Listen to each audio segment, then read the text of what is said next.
Kung hindi mo gustong maging kaibigan na katulad ko, sinasabi ko siyang hindi mo rin gugustuhin maging kaaway ko.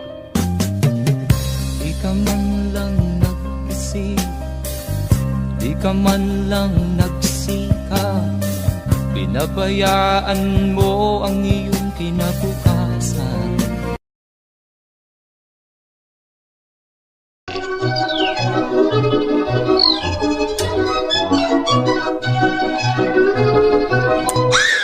Ni cada agosto